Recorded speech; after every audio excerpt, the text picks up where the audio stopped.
We have quite a day ahead, and to begin the day, we'll hear in just a moment from Professor Catherine Pakaluk of Ave Maria University.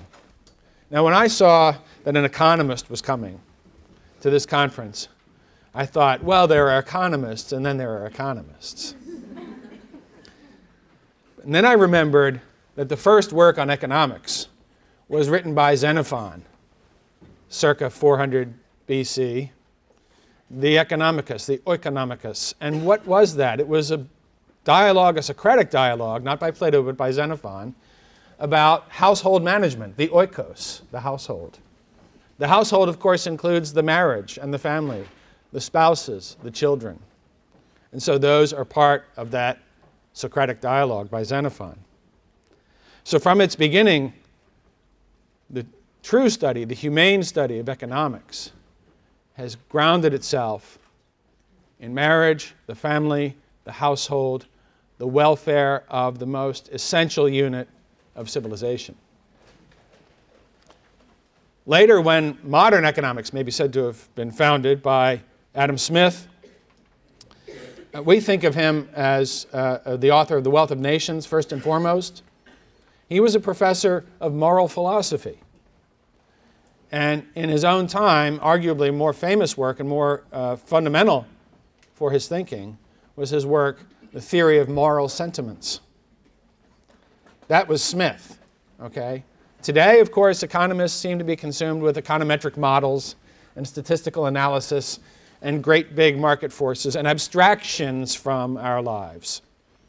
But true humane economics is grounded in the realities of our lives. And so I'm very pleased to bring to your attention this morning an economist who thinks about those things. Catherine Pakaluk is an assistant professor of economics at Ave Maria University and the director and faculty research fellow at the Stein Center for Social Research.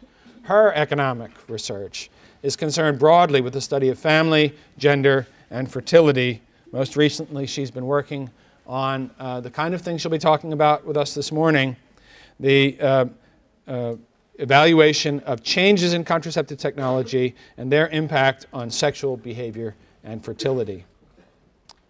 Catherine earned her doctorate in economics from Harvard University in 2010. She lives in Southwest Florida with her husband Michael, also on the department. He's a philosophy professor at Ave Maria, and their 7 children. Please welcome Dr. Catherine Pakaluk.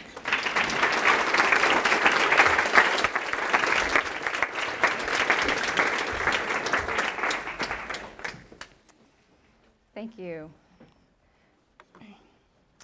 That was the best introduction to economic thought that I've ever received. So thank you very, very much. In fact, I've dedicated a few slides to kind of an apology for doing this kind of economic thought, economic thinking.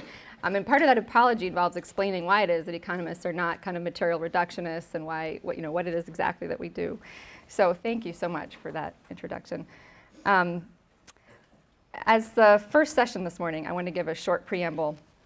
My goal for this talk is to sort of raise a simple question in your mind about how contraception changes the game, the mating markets and the game. Can you all hear me fine? Yes, okay.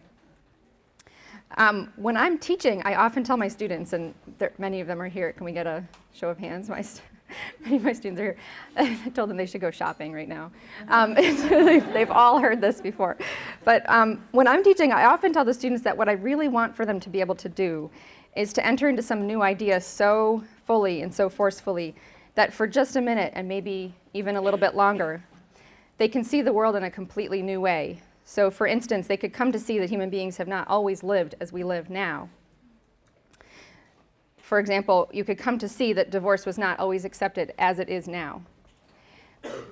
It's one thing to understand that as a proposition. It's another thing to sort of enter into that completely and fully and really see what would a culture look like where divorce was not accepted as it is now. So this morning, I want to take you through such a thought experience. This question, what was it like for men and women to mate and marry before the sexual revolution? That is kind of the goal. And I'm going to share with you how I start to think about this as an economist, as somebody who thinks about kind of fundamental sort of rational choice, in part because I am an economist. But the reason I'm thinking about this is because the question is worth asking. I was looking at the Love and Fidelity Network sort of mission statement, and they say something really wonderful. They say that the Love and Fidelity Network was founded in response to the, quote, inadequate treatment of marriage, family, and sexuality at many colleges and universities, right? And I read that and I thought, inadequate indeed, because there are many questions like this that cannot or are not often asked, right? So we can just ask these questions and think hard about them, and so that's, in some sense, that's the goal this morning. There are these questions, and thanks to this forum, the Love and Fidelity Network, we can raise these questions, and I hope that your generation will find the answers. And some of these answers, some of your answers will be game changers and should be. So think hard and work fast. Okay, so let's dive in. I want to start with a graph which many of you may have seen, a sort of an image which many of you may have seen. Many of you may not have. This is probably one of the most highly circulated findings in social science, descriptive social science, I'll say, in recent years. I say descriptive because it's not a set of econometric models. It's sort of a summary of data. Economists Stevenson and Wolfers kind of looked at all of the collected research on self-reports of happiness among men and women in the social surveys, and published a paper about 6 years ago where they said, you know, shockingly enough, if you look at the percentage of women and the percentage of men who say that they're happy or very happy over time, starting back in 1970 and tracking forward to 2000, what you find is something which they say is paradoxical, which is that, let's see, women are in gray here, okay, so that women's happiness has declined, or the percent, well, we will say, the percent of women who say that they're happy or very happy has declined, the proportion of women has declined, both absolutely and also relative to men, right? So kind of a slight, subtle shift. So the male line is the dark line, and then the women kind of dip down below. And they find this paradoxical, right? Because during the same period of time, all this stuff was supposed to happen, which was making everything better for women. So this has been highly, highly circulated. And a lot of people trying to figure out what is going on, right? The youth trend in happiness is very similar, right? So this kind of gives you a sense of the gap, the trend in the happiness gap between, so these are younger men and women, so the trend is similar. So this is not an age thing, it's not a cultural thing, it's not a country thing, it tends to be common in the West. So a lot of people are trying to figure out what's going on. A friend of mine, Danny Cohenzada, who's an economist in Jerusalem, he has an interesting set of papers trying to explain what's going on as being related to changes in blue laws, which resulted in fewer people going to church. And he says it turns out that women derive greater sort of satisfaction and happiness from attending church. So when legal structures change, people don't go to church as much, women get less happy. So that gives you a sense of the flavor of the kinds of things people are trying to look at. It's kind of interesting. So Stevenson and Wolfers said, well, that there are three basic categories logically, which could explain that downward shift and that subtle reversal. Three big categories. They said first it could be an aggregate change in society affecting women more than men, right? Okay, logically that makes sense. It could be a change in the reference group or the expectations. In other words, the women's movement occurred. I think that I should be happier. I don't feel a lot happier, and so because I'm not a lot happier, I think, well, gee, I'm kind of disappointed. I'm not as happy as I think I should be, or I see the women on the magazine. So kind of a psychological shift where women are kind of disappointed because their expectations have been buoyed up, right? And then they say, well, maybe it's a change in how women understand or answer the question. In some sense, kind of a data glitch. We're asking the questions in a wrong way or in a strange way. So women don't answer the questions the same way they always did. Okay, so it has to be in one of these categories. Okay, so in this paper, we're kind of looking at something in the first category. Stevenson and Wolfers actually don't believe that the explanation lies in 2 or 3.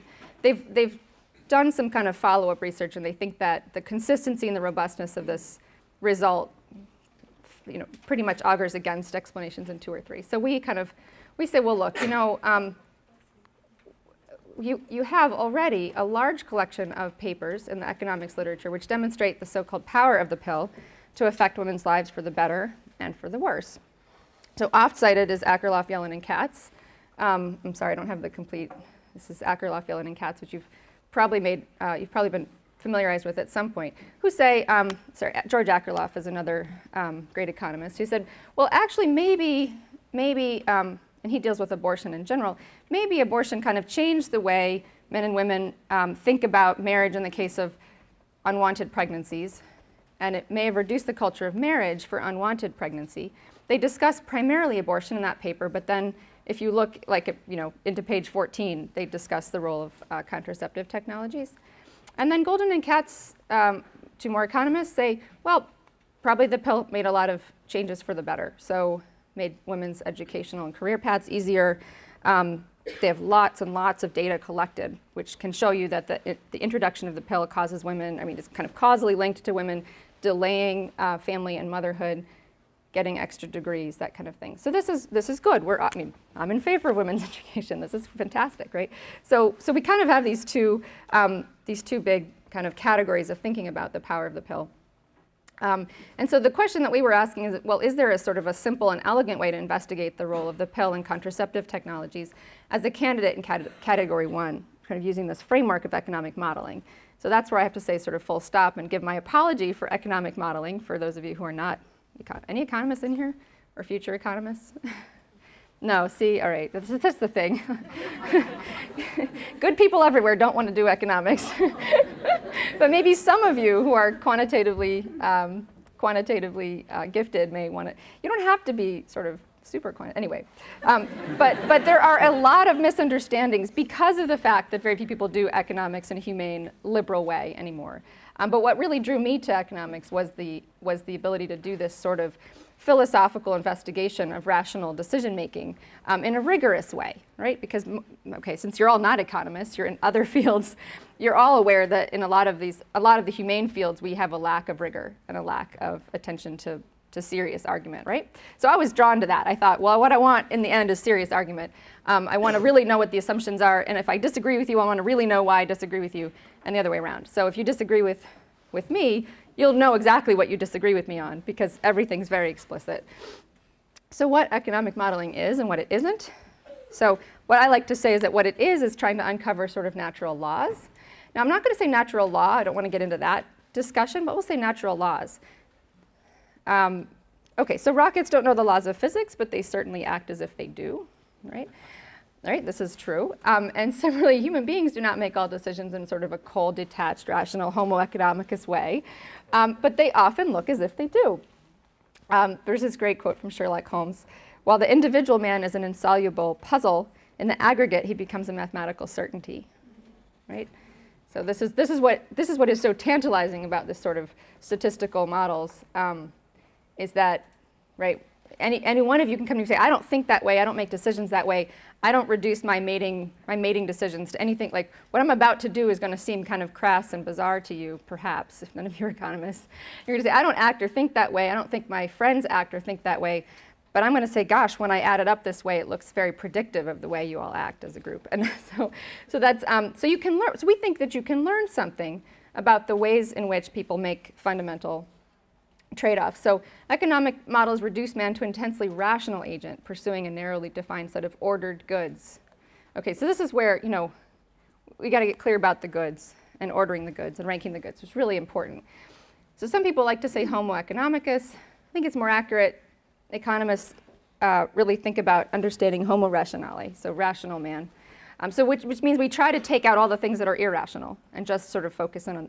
And actually, some of the more interesting departures from classical economic thought in the last 20 years have been precisely related to kind of thinking about the ways in which we depart from rationality. So behavioral economics is trying to do that. But in any case, we would always start with kind of, okay, man's rational. What does that mean? He has these ordered preferences over goods. Okay, so that's sort of the beginning. Then we think that something important can be revealed about human nature, kind of characteristics of a sort of natural law, if we look at the basic calculus which men appear to make, sort of identify fundamental trade-offs. This approach is valid, meaning if you go back to sort of the assumptions of microeconomics, this approach is valid if you can define a set of basic goods. Now, both the classical and the new natural law theorists admit that you can do this. So I don't want to get into that morass for a moment, although it's a really fun debate. But all of the classical and the new natural law theorists say that we can identify a set of basic goods. and that this set of goods can be ordered. So the ordering part may be where we start to disagree a little bit, depending on which basis of natural law we're going to start with. But if we assume for a minute we could propose some rankings, at least if I propose rankings, I'll tell you what I'm doing. So that's what I'm going to go do. All right, so economic modeling tends to presuppose a kind of human nature. There's something attractive about this because we're going to say, okay, suppose people act this way. What does that mean? That's attractive. Economic models presuppose that there's sort of common ways in which people think and make choices. If you will, it's a kind of marriage between the philosophical and the mathematical. I didn't really mean this to be an apology for, now you're all going to go home and become economics majors, right? Who could still change their major? So but this is important to understand why economic thought has been so highly influential. Because it takes these two very powerful ways of thinking about things and kind of puts them together, right? So if you could take the power of your philosophical arguments and kind of marry it with sort of the beauty and the surety of mathematical logic, you would have something fairly powerful. So this is one of my favorite quotes, although I'm not a big fan of Keynes. This is one of my favorite quotations. "The ideas of economists," he said, "and political philosophers, both when they are right and when they are wrong, are more powerful than is commonly understood. Indeed, the world is ruled by little else. Practical men who believe themselves to be quite exempt from any intellectual influence are usually the slaves of some defunct economist. Madmen in authority who hear voices in the air are distilling their frenzy from some academic scribbler of a few years back." So hopefully I'm one of those academic scribblers, and maybe in a few years you'll be kind of slaves of my bizarre ideas or something like that. But I promise you that you are all slaves of certain economic ideas from the past, right? So, it's important before sort of, and I hope that you won't, it's important to understand why economic modeling has been so powerful, why it has become the sort of the dominant philosophy of the academy in the 20th century. And I said the dominant philosophy. I did not say the dominant social science. Right? So my husband is a philosopher, and so we have these constant debates. But I have often said that the reason economics, and I'm going to move on from this in a minute, the reason economics has become the dominant philosophy in the 20th century is because philosophy stopped talking about meaning. An economist said, oh, we know a lot about meaning and value and how people rank goods and what they care about. And so it would be tempting to blame it on economists, right, as something that, and I think I have something else about the tools in a minute. It'd be tempting to blame this on economics kind of seizing too much for itself, but I really think it's rather that philosophy gave up too much ground. Because people want to talk about meaning and have things that they can rely upon, results that they can rely upon. At the same time, when economics was kind of coming into its own, philosophy said, oh, there's really no way we can even talk to each other. Actually, we're not even sure words have meanings that we can all agree about. So, so I think, I really think actually there's some wonderful places where economists and philosophers can work together, besides being married to each other. So really quickly, so classical economic theory examines the calculus of choice under constraint. Right? For those of you, this is like the 10-second crash course and the sort of the two pillars of sort of basic economic theory. You'll notice this is not a, I have no data for you today. This is not a data talk. So classical economic theory, in classical economic theory, economists do not seek to uncover the norms and the values. So the economists are not telling you what you should value. At least that's the conceit. Now we could have a long conversation about whether that's true or not, but the conceit is that economists say, okay, whatever you value, however you rank the goods, I can tell you how small changes in the constraints and the things that constrain what your choices are will affect your decisions. That's the conceit. And there's a good way to do this and maybe a less fruitful way to do this. And classical economic theory is precisely good for thinking about micro-level decisions about households or couples and how these might bring about aggregate changes in society. And actually, it's a sign that economists are starting to become less useful, that they don't do a lot of classical economic thinking anymore. Most economists do sort of econometric modeling and only statistics. But classical economic theory is really interesting. And then the game theoretical approach models strategic interactions between small numbers of people, usually two. You can do it for more, but it's hard enough with two, so we don't usually do more than two. So it's like if you had to come up with the mathematical model which explained for you, when you're playing chess, all of your strategies from the first move to the last one. It's very difficult, meaning at every particular node, what would be your best choice in response to what your opponent was going to do, based on what you thought about your opponent, et cetera, et cetera. But that's the essence of the game theory. Strategic in the context of game theory. Strategic just means that the decisions of one player affect the decisions of the other. So I can't map out all of what I'm going to do because it's going to depend on what you do. So what do I do at step 3 given what you did in step 1 and step 2, right? So this is how you work this out. So like classical theory, game theoretical approach tends to take preferences as given, right? Tends to take what you believe in, what you value, how you rank the goods as given. So what economic models are not, what economic modeling isn't. Economic models are not meant to be the whole picture. They're not meant to be the only explanation for how or why people act. It isn't an exercise, as is sometimes claimed, in reducing man to what is only material. It isn't meant to supplant other more rich notions of what a person is. This is not like a full proposal of what it means to be an acting person, right? And this is my sort of way of thinking about this. Like any other tool, if it is your only tool, you will eventually abuse it, right? So if you only have a screwdriver, right at the beginning, you'll screw things in very effectively, but at some point, the screwdriver becomes a hammer, and then it becomes a crowbar, and then it becomes a drill, and I mean, that happens in my house. There's like a philosopher and we never had the tools, and so I have one. But if the only tool in your toolkit is your economic model, it will eventually be abused and become distasteful. And that's a lot of what's gone on with economics. The problem is studying only economics and only economic modeling, and not studying it in a liberal way. So that's what it isn't. Okay, now that you know what the project is, how would you start to model the pill? How would you start to think about this? And there's probably several hundred ways you could think about it that I haven't started to think about it. So I'll tell you a little bit about how I'm starting to think about it and how some of my colleagues are thinking about it.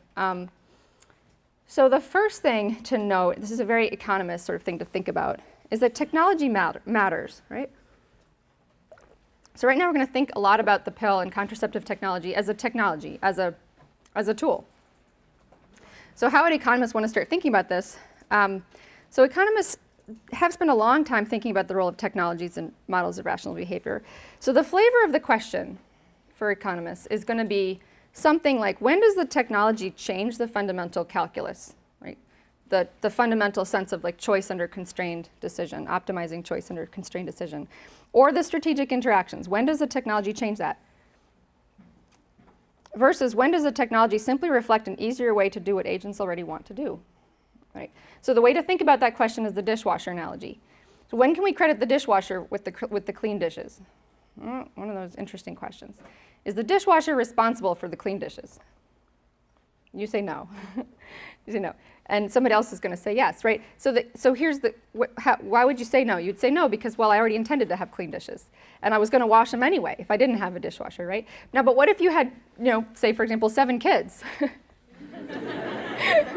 Would you wash the dishes anyway? Well, you might aim to. You might think you might want to do that, but then at some point it might break down, and because it takes a lot of time, right? So certainly there has to be some sort of prior interest in sort of the efficiency of the matter and doing the. It's easy to see how for some people, for some agents, having the dishwasher may not make any. You could say, it makes no difference to my calculus. It doesn't change much for me at all.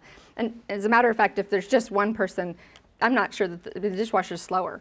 Like it's just easier to just kind of rinse it off, right? But that's the flavor of the question.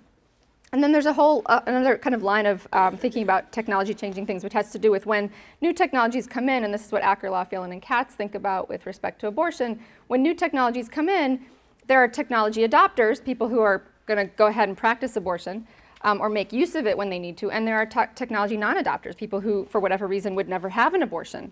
And so they think about the way in which being the technology adopters and the non-adopters, this is kind of a bifurcation of American women, and that the non-adopters, the people who don't adopt the new technology, are kind of the losers. They're the people out, washing their dishes by hand for years. And they use the analogy of the old hand looms.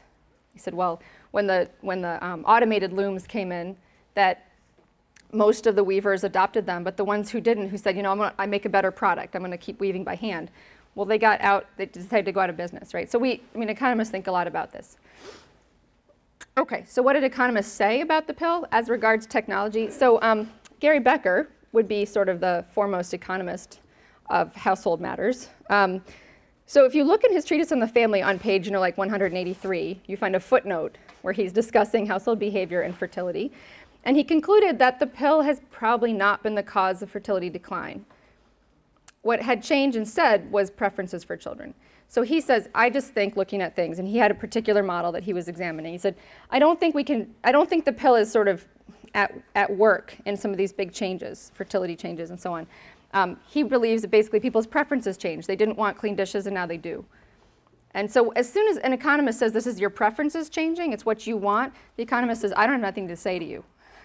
Because again, the conceit for the economist is, I have nothing to say to your basic wants and values. If you want fewer children, that's a normative thing, and I have nothing to say to you. So Gary says, no, basically people change their preferences for kids. Claudia Golden says something slightly similar. So they just kind of said, no, they didn't see it. We think that Gary Becker's model that he used was limited. The reason he didn't see it is because I think he didn't see this. All right? So actually, I'm not going to give you in this talk the explanation for why we think Becker's model is wrong. We have an updated version. We sort of took Becker's model and we said, okay, you're right. Like, kind of what you're thinking about was right, but you forgot about this. We just kind of added this insight in. But that's not, we're going to do the game theory today. So we think Becker was, but this is the key insight, that if you're thinking about reproductive technologies, what they do is they change the set of goods. And the key insight, and this is really the only new thing that I have to offer, kind of a question. And then the key insight is that before contraceptive technologies, and abortion and the pill and those changes can be sort of considered the same kind of technology, but is that before you had one good with two features bundled together, right? Partner and children. And we usually called this marriage. Usually, right? It was one good. And then after, you have two goods which might be chosen or pursued separately or together, depending on the quality of the technology or the efficiency. So how good is your contraception? If it's really good, it's like perfect, right? If it's perfect, now you can just completely pursue these separate. You can have partnering and you can have children completely separately, right? And of course, normally, most of the time we'll say you can't do children without a partner, but, well, it's increasingly less true, right? But I'm going to focus on the other kind, which is partnering without children. The other side of this kind of, I call this an unbundling. You have these two goods which are bundled together. And so after the technology, you have partner and or children. So that's really all there is. So then what we do is we go back and say, well, let's think about these basic household models, the way agents might decide about fertility, or the way males and females might bargain about mating and forming partnerships, and think about it in the context of kind of before and after, the one good versus the two goods. That's really all that we do here, kind of questions that we're asking. So the rest after that is either calculus or algebra, depending on which framework you're in, if you're in classical economic theory or the game theoretical framework. If you're in the classical theory, you're just looking at the slackness of the constraint which bundles the two goods. There's kind of constraint. Then the efficiency of contraceptive technology tells you how the two goods are related. In the game theoretical framework, you think about the set of strategies which can be played by engendered or gendered agents, and consequently the rest is sort of a feasible set of outcomes. All right, so here's the new battle of the sexes. How does contraception change the game in the sort of game theoretical context? This is really it's a fun exercise. And now that I've kind of got you up to you're all awake now, right? So now I can do the sort of bracing stuff that's going to sound a little bit obnoxious. That's okay. All right, so the new battle of the sexes. All right, so Mars and Venus, we know that, I don't know. Actually, I don't even know. You guys might be too young. That might not evoke the title of a very popular book, like when I was in college. You guys are probably don't remember. Anyway, there was a great book called Mars and Venus and it was sort of this, like, it was a big bestseller because it was kind of like, oh, hello, men and women don't communicate the same way, and this might have something to do with, like, happiness in marriage. And if you could figure out that, like, he's just a guy and he communicates like a guy, anyway, this was a great book. But the Mars and Venus idea is that there's sort of explicit gender-based or gender-biased behaviors or preference structures that are unique to gender. And in the paper, we kind of point out that most of this has sort of an evolutionary consistent shape. I would say consistent. I wouldn't say it's provided by evolutionary biology, but it's consistent with. So these subtle differences in preference structures and taste can account for large changes in strategic behavior. And so, as I mentioned, Acker, Phelan, and Katz think about this. Golden and Katz think about this. Later, work by Martha Bailey has looked at more stuff on the kind of the power of the pill and sort of gender preferences. But the basic idea is this.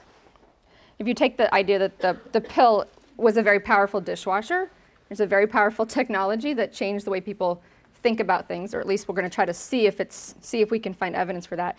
And you add gender-based preferences, you can see where you could have a model which is consistent with that subtle reversal of the gender gap in happiness that we looked at. Kind of interesting. So how do we do that? So to talk about the new battle, we have to talk about the old battle, right?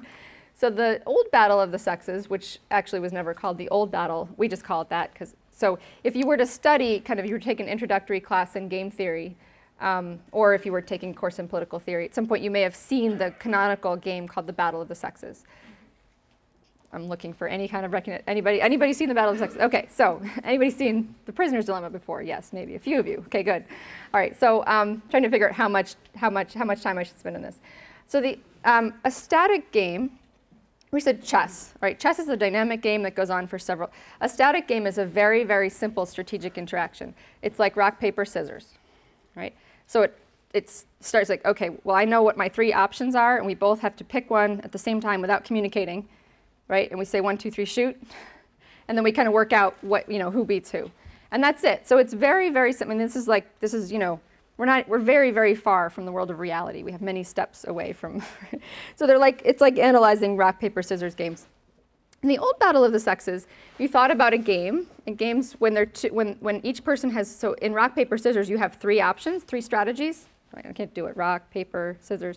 You have 3. In these games, we're going to be even simpler than that. Only 2 strategies, right? Only 2 strategies. So in the old game, it says, here's the thought experiment. Suppose men and women. And they usually get presented in these old as Pat and Chris, almost always. So honestly, it's true. Just look it up in the books. It's always Pat and Chris or something like that.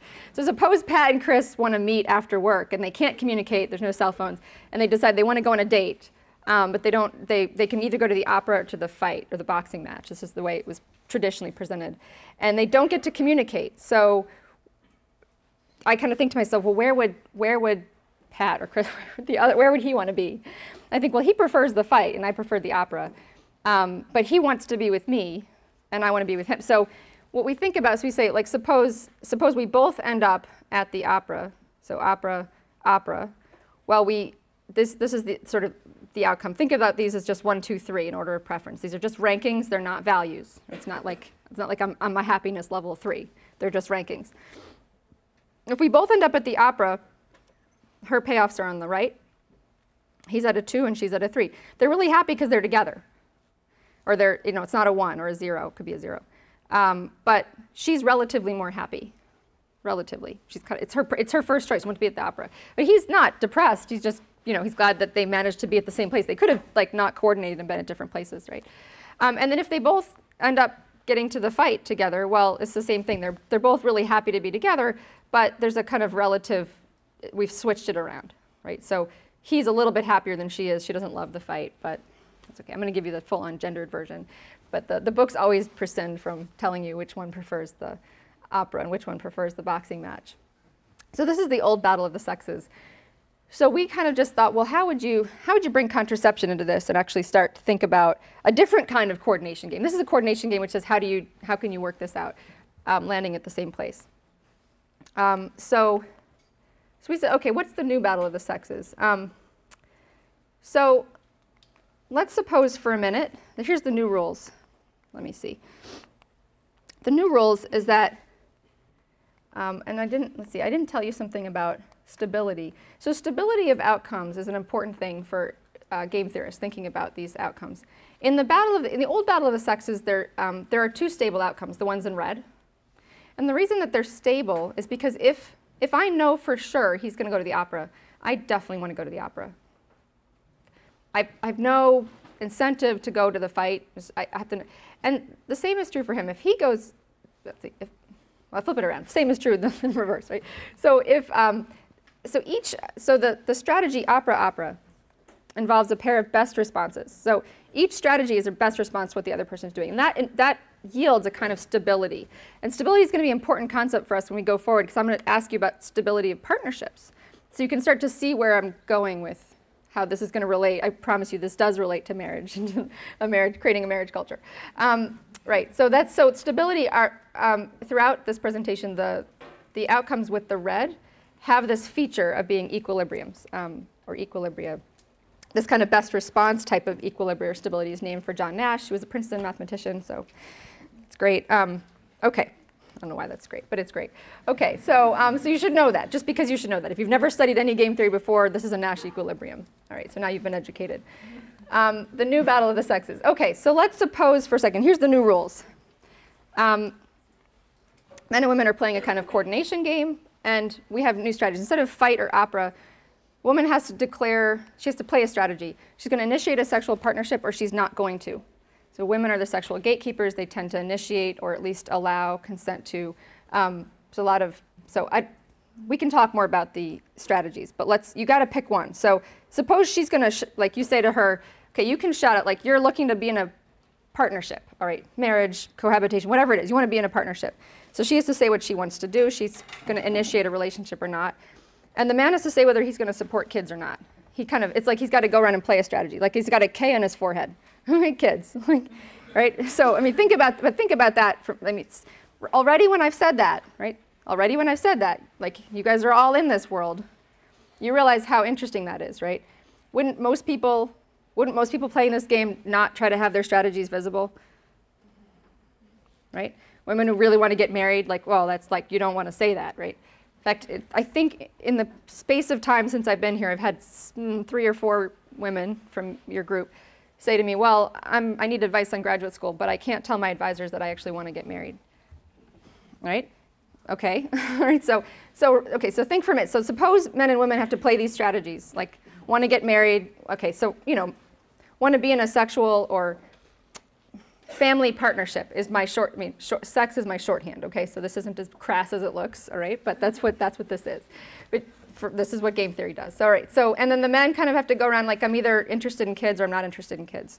You got to pick one. They only have 2. We could make this more complicated, but it'd take me like another 2 years to work that one out. All right. So these are the strategies. So let's think about for a minute, like in the kind of the old world, the pre-contraceptive technology world.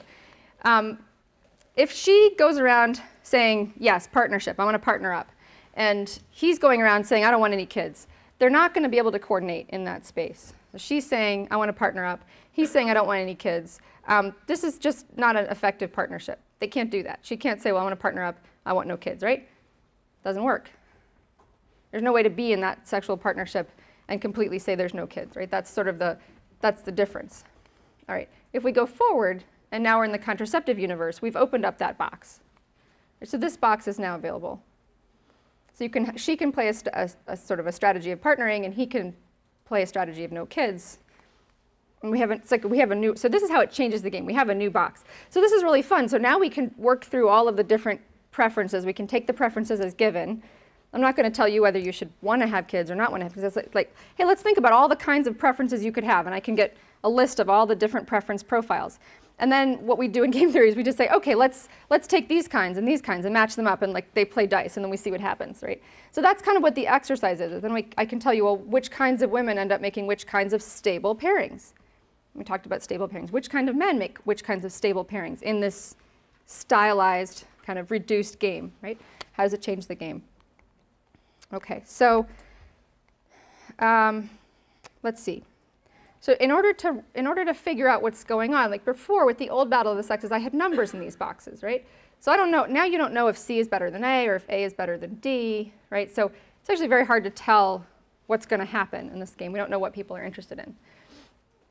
Okay, so based on these evolutionary preferences, we're going to assume that all women prefer at least one kid to no kids at the end of their life when they die. Okay, this is a fairly weak assumption based on what we know from the social sciences. This is a very weak assumption, but it's an assumption we're making. Suppose that all the women prefer box A over either C or D. It's a very basic, weak assumption. And that all the men would prefer to have been, at least at some point in their lives, in a sexual partnership, that they prefer either boxes A and C to box D. Again, a fairly weak assumption given what we know from the sociological data. So okay, so now what we have is A is preferred to C and D, and A and C are preferred to D, and we need some more structure to finish the preferences. I'm going to go forward for a second. So I let somebody else do the data work. So so Hans-Peter Kohler is a demographer. Jerry Berman is an economist, and I have no idea what Skitha is. No idea. But they did this great work where they looked at data from the Danish twin study on sexual partnerships. They actually didn't look at marital status at all. So they just said, like, are you in a partnership with someone of the opposite sex or not? And fertility and the contribution to well-being. And the great thing about twins data is that you can do this work in a really careful way, right? So you can make sure that if people are saying, yeah, I'm really happy being in a partnership, it's not just because they just had some sort of genetic predisposition to being like happy with another person, right? Or if a woman says, yeah, I just love having kids, it's just fantastic. You say, yeah, well, maybe you're just one of those types who's like a kid type, right? It's just, right? I mean, they have those kind of people. I was not that person, by the way, I'll tell you that. But so the great thing about the twin data is you have a big sample of biological identical twins, right? So in theory, if you've done your homework right and you've matched people up right, so what I can do is if I find a big enough sample of twins, I probably have some identical twins, like I have an identical twin who doesn't have 7 kids, and she's going to tell you something about her life outcomes, her marital status, or her partnership status, and her fertility. And the same thing with the guys. So you can do this. And so the Danish twin study is awesome because it's humongous of all these twins. So there's a lot of variation, and that's what you want. You want like twins who are married, twins who are not married, twins with a lot of kids, twins with a few kids. So they did this, and they went through. So this is kind of the gold standard when you're kind of looking at happiness outcomes. And they found out that partnerships add a humongous boost to happiness for both men and women. So being in a partnership is something that people care a lot about. It's not a big surprise, right? We're not stunned. We're not falling off of our chairs, right? But the reason we should be pleased to know this is because this is true even after you've controlled for kind of genetic contribution. So when we look at people partnering up out there and trying to settle down and be with someone for a long time, what we're not looking at is people who are just predisposed to be mated, right? We're not looking at people who are just predisposed to have kids, as I'll tell you in a minute. But what's really interesting that being in a sort of a sexual partnership provides a bigger boost for men than for women, 43% for women versus 73% for men. And this is net of endowments. So this is net of genetic contributions. It's after you're controlling for being a twin. Being in a partnership, being paired up, if you just think about kind of peas in a pod, being mated, seems to be good for people. They like it. They report being happier. They also found that fertility, at least one child, adds a significant boost to sort of happiness for women after controlling for being in a partnership, but not for men. It's really, really interesting. I don't know if I'm doing something bad with my finger. It's very, very interesting. So we think that this is kind of, this can tell us something about the kinds of men who are, and the kinds of women who are playing this game. I'm going to give you one more quotation from them, and I'll go back to kind of provide more shape on those boxes, and then we'll work the rest of this out. So what they said is that these findings suggest a provocative interpretation about the motivations of men and women in forming partnerships.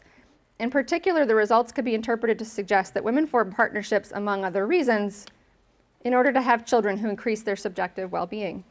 Males, on the other hand, have children in order to remain in partnerships that strongly affect their happiness. Having children is a strong predictor of currently being in partnerships for men, as well as for females. But conditional on current partnership status, children do not contribute to men's subjective well-being. Okay, so what is this? What did we just say? We did not just say that men don't care about kids. That's not what we just said. But what we said is that the way that men care about kids, or the way that kids contribute to men's happiness, is sort of mediated through the very wonderful goodness of being in a mated partnership, right? We know that there are very dramatic differences, right? This anecdotally at least, and certainly in the data, we know that there are very dramatic differences in the way that males stay or do not stay attached to their even biological offspring when they are not attached to the mother of their children, right? So this is a little bit sort of like giving us some shape to something that we already know about, which is it's harder to tie men to their children when they're not attached to the mother of the children, right? So this is actually kind of like the precursor to that finding.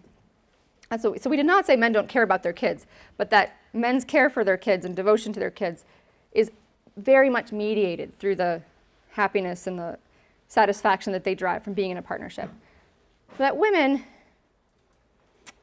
have kind of this extra thing. So they love being in partnerships. They're not like just baby machines. They love being in partnerships, but they do derive sort of additional joy and satisfaction from their children over and above what they receive from their partnership. So this is something that is very interesting. Okay, so let's go back to, let's figure out how to rank these boxes. So without spending too much of your time, because we already said that all of the females are going to rank A over C and D. The position of C and D is what matters to us, right? So we're going to call type 1 women bachelorettes, right?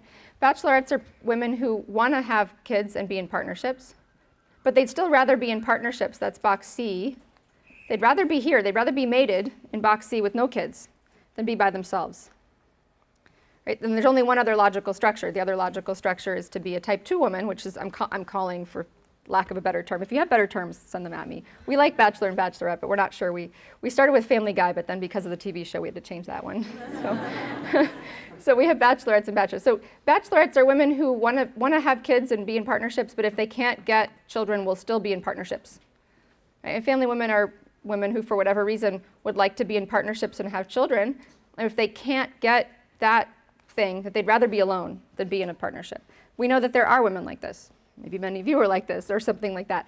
Acker, Phelan, and Katz, interestingly, discuss this kind of type 2 woman. They say, well, these are the women who want to have children so badly that they resent partners who won't give them children. Okay, so this type exists, but we actually don't think this is the majority in the population, in most populations that you can study. Okay, male preference structures are similar. We, again, assume that all men preferred A or C over box D. That's what we have. So you could either be A is better than C is better than D, which is the family type guy. The family type guy does what? He actually prefers being in a partnership over not, but he shares the female ranking over on kids. All right? He shares the female ranking on kids. He's the family guy, family man. New term, anybody? And then there's the bachelor type 1 men, and these are purely accidentally, these are CADs. This is purely accidental. In any case, they prefer to be in box C, right? They would rather have no children, and this could be because they can't afford children. We have not added cost to these strategies. We could do that, and that would make the game more complicated, but we haven't gotten there yet. But they prefer to be in a partnership with no kids. But if they can't do that, then they'll take the partnership and the kids, and if they can't do that, then they'll be. So this is the CAD. So these are the bachelors and the bachelorettes. And so then what we do is we just have to kind of match them up. So we can play the games with, so now we can put the shape on those boxes. We don't have to call them A, B's, and C's anymore. So what is suppose we take the bachelor and the bachelorette and we ask them to play the game before contraception, after the pill, what happens? Okay, so these 1, 2, 3s just correspond to those rankings that I obtained. And so before the pill, they're going to coordinate in box A, for which there's a slight female relative advantage in terms of outcome, right? Because she gets this extra boost from kids. This is just picking right up on the Kohler, Berman, and Skitte finding. So this is just like the old battle, right? There's a kind of slight female bias in this coordination box, or they can end up over here, but this turns out to be the Nash equilibrium. It's the only stable outcome. So we would like to say that, well, look, pre-pill or pre-shock, we think that most couples partnered in one of these boxes, right? And again, we used to call this box the married box, and we used to call this box the singles box. And it wasn't preferred by anybody, but if you had the means, like you could support a wife and kids, you would be in box A, right? So the game was more simple. And it turns out that I can match all the different pairings, right? There's 4 different possible pairings between the type structures. And for all of the type structures, bachelorette, bachelor, family, woman, family, you get the same outcome, that this is the preferred stable outcome, pre-contraceptive shock. So pre the shock, it actually doesn't matter whether you're like a family guy or a bachelor. You still want the same thing. You still want to be married and deal with having some kids, depending if you really love that or not. Okay, but what happens post-pill? All right, now we've opened up another box. We said this is a strategy you can play. It's a kind of coordination space you can coordinate in. And so I'm just adding those rankings in based on those findings from the Danish twin study. And this place now you have a new, and it turns out, interestingly enough, that if you kind of look at the strategies from an equilibrium perspective, the only stable partnership for bachelors and bachelorettes, the place you're going to coordinate, the only deviation-proof outcome, the Nash equilibrium, is sex and no kids, is the contraception box. And look what happened. We had 2-3 before, and now we have 3-2.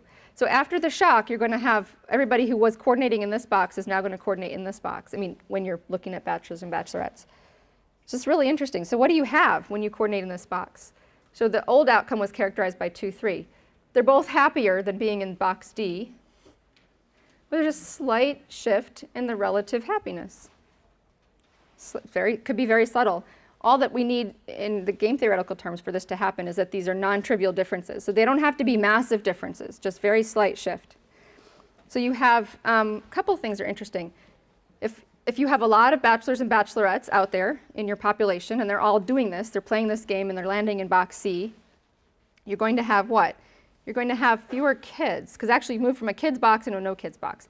Now again, kids and no kids could just mean like, 3 and 2. It's just the only thing we need for this mathematically to work out is that the kids, there's higher kids and lower kids, or some and none. But if a lot of people in the population used to be, bachelors and bachelorettes, when they play this game, they're going to switch to a less kids box. So you're going to have fertility decline. You should see fertility decline if this is true. Right. What else are you going to see? A slight shift, like a change in the relative happiness. Right. You're also going to see some new sexual partnerships. You're going to see some people becoming making cohabitations or partnerships, or maybe even marriages, that didn't used to because they couldn't used to afford to be in that box. So you're going to have some of these people that were in box D before end up over here, because this is not an equilibrium anymore. So some people who used to be playing no sex, no kids, are now going to be like, we could definitely be over here now. We can't afford kids, but now we can definitely be in a partnership. So you should see some new sexual partnerships. And some of those, some percentage of those, may end up with a few children. Okay, so really quickly, what about the other pairings? What I'm giving you here is just if you take a family man with his preference profiles and you pair him with a bachelorette after the pill, really interesting. The family men paired with the bachelorettes, no change from before the pill. So if men share women's rankings over children, the pill doesn't make any difference. Now, because look what happens. They have the same preference structure. So 3, 2, 1. So they end up in this box. Right? So that's really interesting. So the type of man actually matters a lot. How men value the goods matters a lot. So I'm going to come back to this later. The type of man is critical to the game. What about taking the bachelor and pairing him with a family woman? What's what you would expect? So the bachelors and the family women don't make partnerships. So they end up over here in box D. So we don't think that the majority of people sort of reflect these preferences, because if they did, we would see these trends more, but we don't see these trends. So the results from the basic game, how does this change? Is the shift in the this very slight shift in the relative well-being from a female bias to a male biased, if bachelors and bachelorettes are the dominant types, right? A decline in fertility on average, and a decline in from like the marriage box, people can go to the other box, and a marginal increase in non-marital sexual partnerships, right? Because I said we used to call this box not being married. We called this box being married. So this is interesting.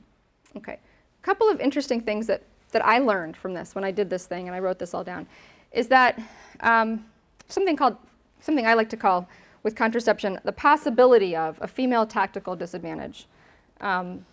It's a really interesting thing. So what we see. What's really helps, one of the reasons you do all this is because you think that maybe if you write all this down in this kind of simplified, oversimplified way, that you might be able to get shed a little bit of light on sort of very basic things that are going on, kind of these natural laws.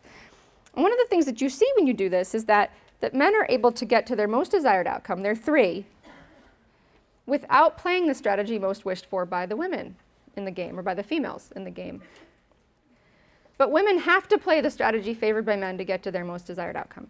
That's just the way things are, right? That's just nature. That's how we get babies in general, before Alana tells us about how we don't get babies. But in general, how we get babies is you have to have sex. So So this is a kind of a female tactical disadvantage. When you have the unbundling and the two separate goods, men and women are at this kind of, there's a kind of disadvantage that women have. This sort of is a kind of asymmetry. It's really interesting. I'd never seen it this way till I broke it down.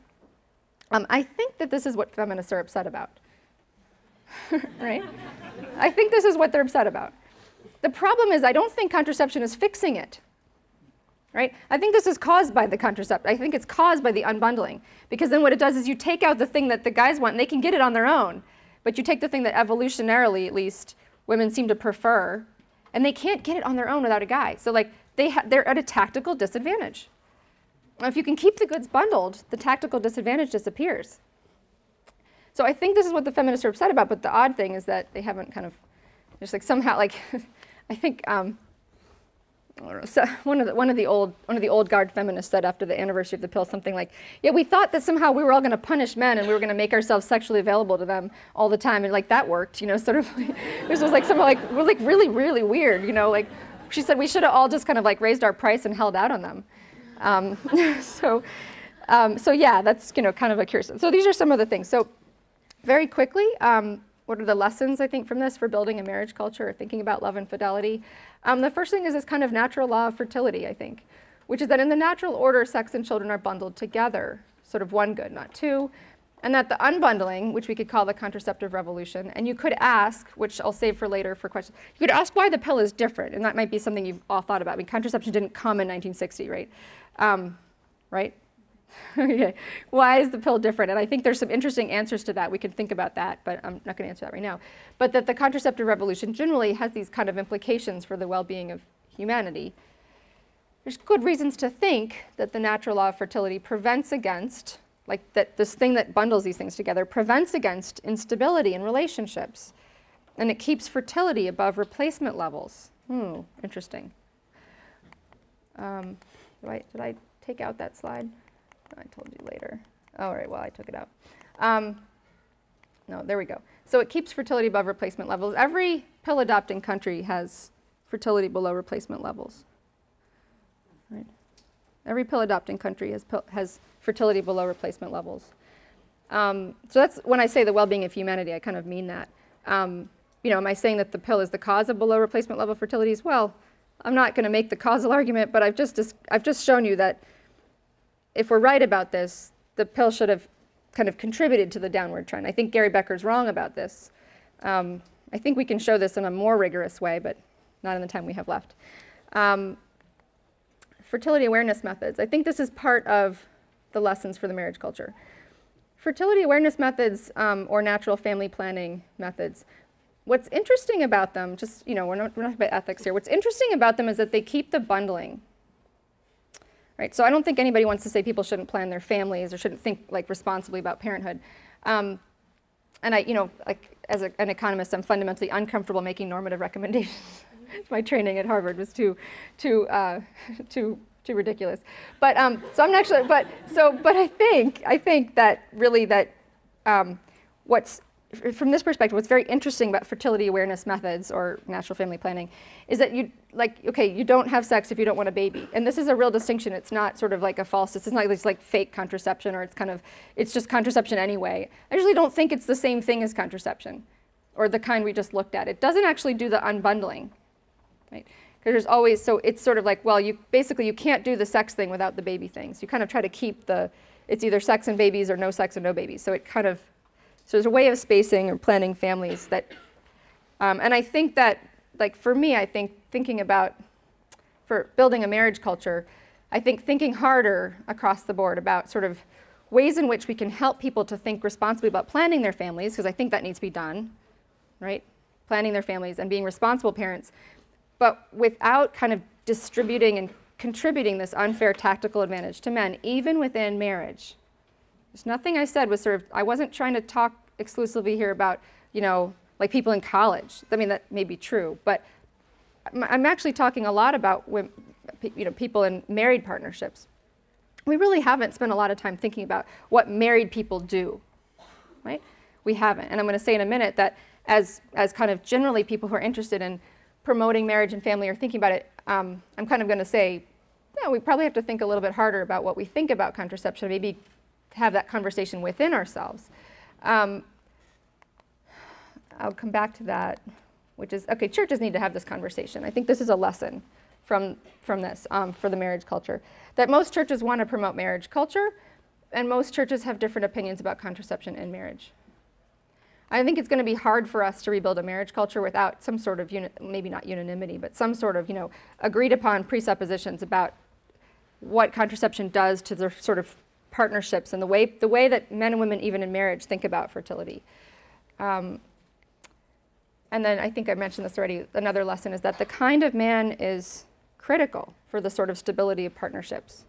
So if you're in a post-contraception world, and we're going to be in a post-contraception world, we're not going to go back to the other way, going to happen. But a fascinating lesson is that the type of male is critical. So we need to think hard about how we're educating our young men and how we're raising them to value families. Okay, time is up, yeah, okay. So we'll save questions for later. That's it. All right.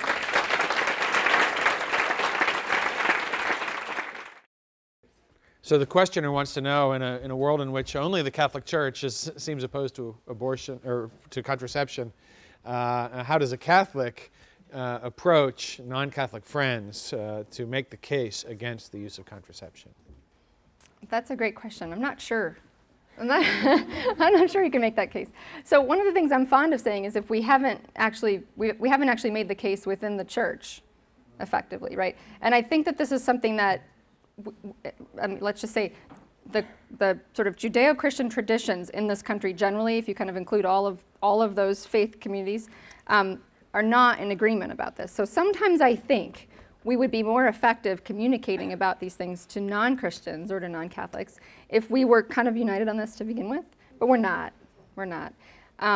So I think that one thing that would be interesting to do, some of you may be aware of some of the projects like Evangelicals and Catholics Together, something that was very effective in its own way.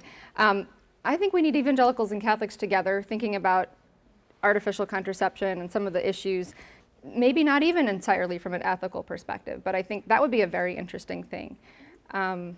So I don't know if that goes a little bit of the way towards answering your question, but I think fundamentally be very difficult. Obviously we can do this sort of thing. We can kind of say, well, what are the questions? At least ask the questions. Let's look at that. Look for pieces of data or little tiny points, which I think are very effective. Like Professor Mark Regnerus at University of Texas at Austin, who may have been here before at maybe a future. He has, in his book, Premarital Sex in America, he has a really interesting table buried in the middle of the book where he kind of looked at some of the data that he collected, and he asked a very simple question. He asked the young men and women in his sample to say how many times a week they cried. How many times a day in a week do you cry? That was really interesting, because first of all, I thought, like, I don't know, men in college probably don't cry. I don't think men cry at all, right? But if you look at the data, actually, when not in public, they admit to crying frequently. Women much more frequently. And I thought, well, how frequently do women cry? So, like, do they cry like once a week or twice a week? It turns out that at the high end, many women cry several times a day. So what he did is he's just said, so let's just do a simple crosstab. Let's just sort of count up the relationship between how often women are crying and men are crying, and how many like sexual relationships they've been in. So like kind of how many kind of failed partnerships they've had. And of course you see this like very dramatic gradient, right? Which is that the more often you're kind of sleeping around, the more often you're crying. Right? Now this is sort of like, this isn't going to put the nail in the coffin on anything, but it's a really, I think that with sort of thinking about contraceptive technologies, we should be looking for little things like that. Like, I'm not suggesting people are crying over their contraception, but there's going to be something, there's like little niggling things. For example, I will tell you one thing that I have been dying to do more research on, but I haven't had a chance to, and I'm going to put this in your mind now, and maybe you guys can do it. All right, for example, 3 years ago, it had to be 3 years ago, almost 4. I was on a commuter train home from Washington, D.C. I had my 6th baby in a sling, like in a pouch. And if you know me, I carry my babies around when they're really little. They're like in little tiny pouches, and you can almost not see them. And so the rest of me looks sort of normal, and I have this little baby in a pouch. And I'm on a commuter train, so all the women and the men around me are commuting out from Washington, D.C. to their homes far away from Washington, D.C. And like at first it's like, oh, there's a baby on the commuter train, right? Which is people don't expect to see. So they see this little head, this little fuzzy head. And so then you're kind of like hoping that that stops there. And then at some point, like, oh, you know, is it your first? Like, oh, okay, no, it's not my first. No, you just sort of say no and you look away. And they press you, well, is it your second? You're like, oh gosh, you really want to do this. All right, you want to do this? Fine. No, it's my 6th baby, right? All right, conversation stopper. All of a sudden, all of the, like, it just like melts away and it's kind of, all right, but this is really interesting. So, so first there's like shock and awe, everybody's quiet on the train. And then they're like, did you hear that? And the women looked at each other. And the one woman looked at her friend, and then she looked at me, and she said, wow, so I guess your husband still wants you.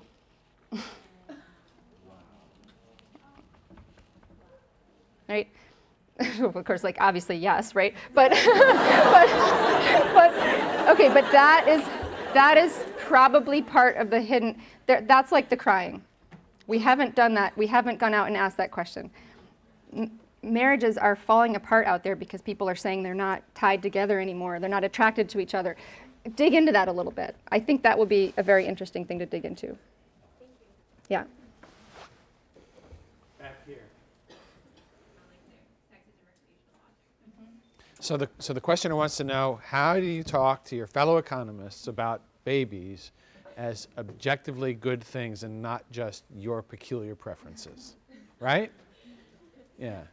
Okay. I would not try to do it. That's what I would say. I would not try to do that. So I think that it's important to, okay, so you guys are mostly, all of you, mostly in college. So you're not yet able to have the sort of the academic conversation with your faculty members and that kind of thing.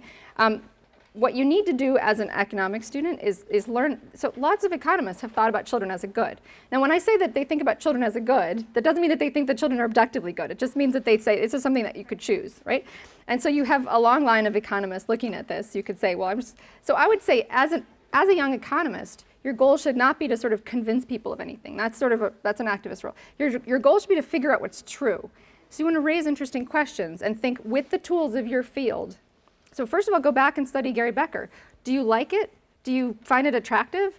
Is it appealing? What did he get right and what did he get wrong? Now, like, he's the guy on economics of the household and rational choices within the household. So start by actually knowing what your field has already done, so that then you can say, well, here's what's been done. Here are the interesting questions that are not being asked. And I think that as a scholar, or as a young scholar, that your posture has to be sort of towards figuring out with the best tools in your field what's true.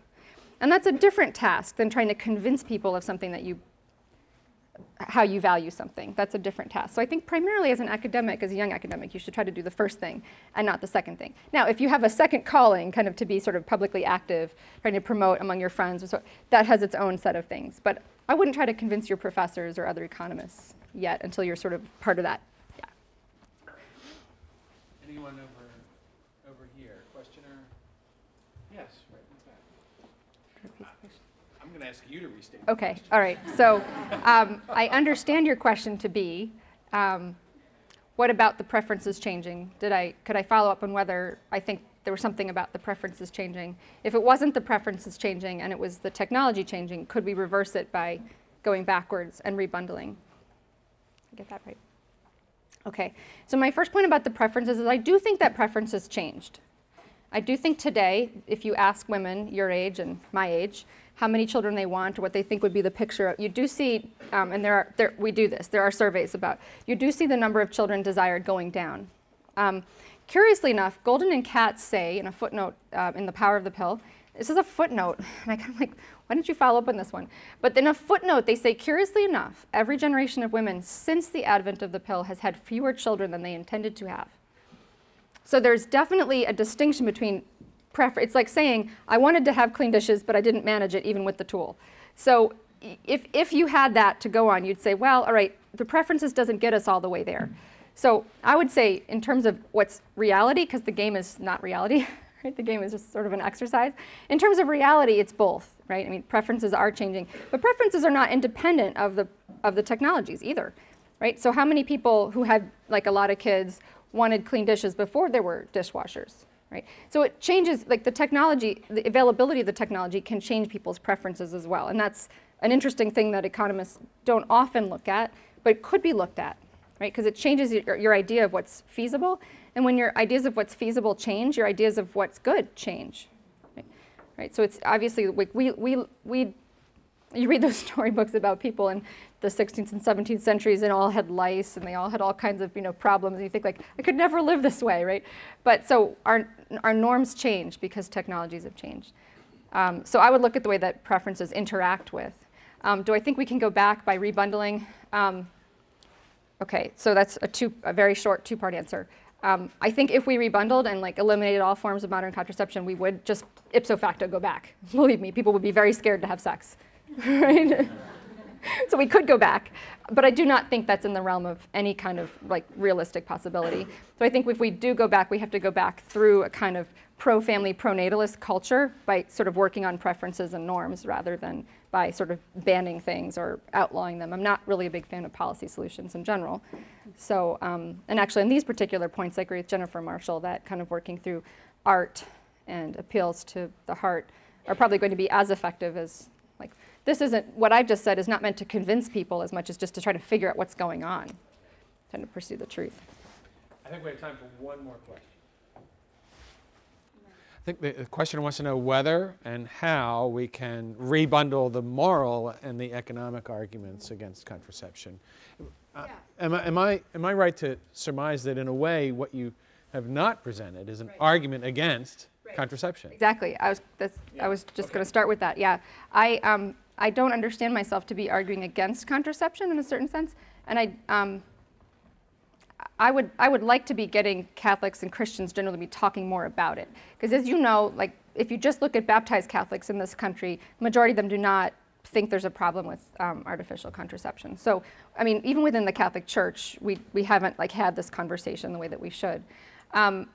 Okay, so that's sort of the first point. Is I would only discuss sort of in a pastoral way, like appealing to my faith, how I think people should build their marriages if they're thinking about, right? I don't think this has any relevance to the moral and ethical rules. I don't think have much relevance for sort of like thinking about mating markets and that sort of thing. Okay, but I will say this: if you go back to Humanae Vitae, right, which was this letter that Pope Paul VI wrote when he decided for Catholics that the pill would not be an acceptable sort of way of spacing children. It's so interesting to look at the reasons why the church decided that way and why people did not expect the church to decide that way. It's very interesting. And if you haven't entered into that, I would encourage you to go back and look at the history. One of the interesting things, it was a very short letter. So the Pope didn't spend a lot of time on it.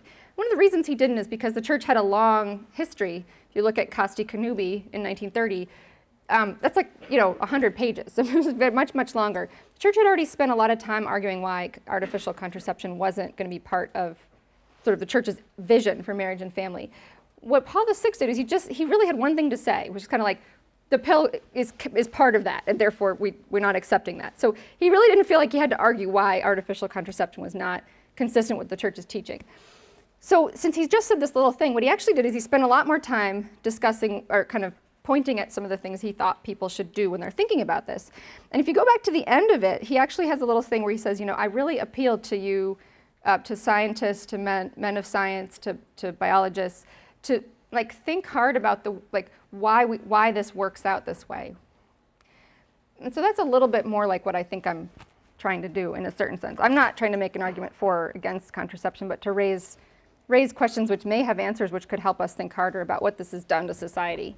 Because he has that prophetic thing where he says, if married couples can make recourse of this when they're in trouble, if married couples can make recourse to artificial contraception when they think that they can't afford the next kid or whatever else, what would prevent governments and nations from making recourse to this when they think they need to limit their populations? It's really interesting, right? Has anybody ever heard that part of it? So he has all of these interesting arguments in there. So I would sort of, I think, kind of encourage more, it's not that, I don't know, it is interesting. It's not that interesting as a moral argument. Meaning, it's like moral arguments against abortion. I don't find that intellectually interesting. how many different ways can we just, it's just wrong to kill people, right? Okay, well, we can get a little, I mean, like, it's not, there's some really interesting moral dilemmas out there, but that's not one of them, I don't think. Right? Oh, I think that some people are very confused about it is another thing, but I don't think it's kind of like an interesting intellectual project. It's a much more interesting kind of polemical project or problem.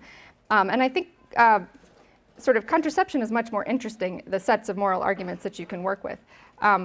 But they don't take that long to go through. So much more interesting would be to sort of press these. I don't know, I'm not doing the work in biology on kind of hormonal stuff, but there's a lot of interesting stuff over there, kind of looking around collecting these things, which I think the Pope wanted people to do. He earnestly wanted people to have this debate.